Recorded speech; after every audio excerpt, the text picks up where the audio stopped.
Hey guys, Uncle KM here again. Today we're going to look at a tutorial that will show us some components, the CPU and the heatsink fan assembly. Um, let's jump right into it. We'll start off with installing the CPU onto the motherboard. Just so you know, the CPU on the board, on the motherboard, there is the CPU socket. There are so many different designs. This one in particular is using the zero insertion force design. And also there are different CPU packages, and that this CPU is actually a ball grid array package. Now, I don't want to go into all those details. Let's just focus on the simple things here. We want to focus on the CPU and the heatsink fan assembly. So to install the CPU, we want to align the CPU where these notches will fit into the notches or the grooves designed in the socket. Another way of making sure you have aligned the CPU correctly, so pin 1 lines up with pin 1 in the socket, is to look at that triangle or that little notch on one end of it. You see, this one looks like a dot, a dot, a dot, sort of. And then that one looks more like not a rectangle, a triangle. Okay, so you can use that as your guide to align the CPU. You can tell how this triangle that I'm talking about lines up with that triangle there. Or another way is to look at that notch or that groove to line up with that notch in the socket. Once it is aligned correctly, you go ahead and do what? Insert it. The next thing you want to do is to secure the CPU in place. With this design of the CPU socket, with this zero insertion force design, after we have inserted the CPU, we need to secure it into place with this ZIF lever, they call it. All right, so nicely done. We have our CPU in place, well secured. Next thing is we're going to put a little bit of thermal compound on there. A lot of folks who use the term thermal paste instead of thermal compound. Same thing. So what does it do? The thermal compound is designed to enhance the heat transfer between the CPU and the heatsink.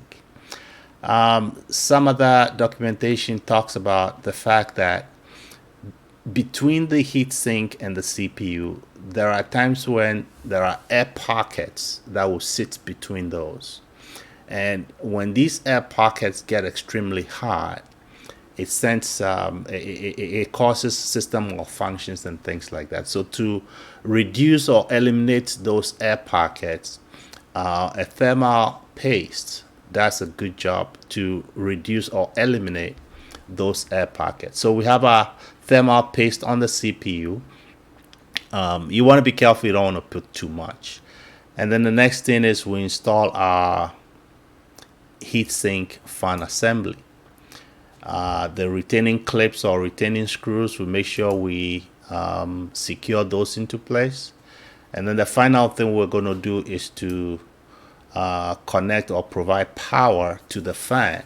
There are some boards where if you don't provide that power, the system will never start because it's detecting that there is no fan on the CPU. Again, you want to line that up correctly and insert it into the connector, the power connector. So there you have it. The installation is complete, or the heatsink fan assembly is completed. What does it do? Basically, we can tell the CPU is beneath the heatsink. The thermal paste helps transfer that heat from the CPU to the heatsink. The heatsink basically is absorbing the heat, and then what the fan does very well is to dissipate that heat away from the CPU. In a nutshell, to help ensure better cooling within the system. I just want to point out here that there are different heatsink or cooling system technologies out there. On this board, for example, here is another heatsink design. It's not sitting specifically on a CPU, but it's sitting on a chipset. A chipset. What sometimes is referred to as the North Bridge. You're going to hear terminologies like that: North Bridge, South Bridge, or better yet, you find heat sinks like this on integrated circuits. Well, I hope this is helpful. I hope this helps reinforce the component, the heatsink fan assembly component, so you familiarize yourself with it. Thanks for watching, and hope you join us in another tutorial. Again, Uncle KM here. Bye for now. Cheers.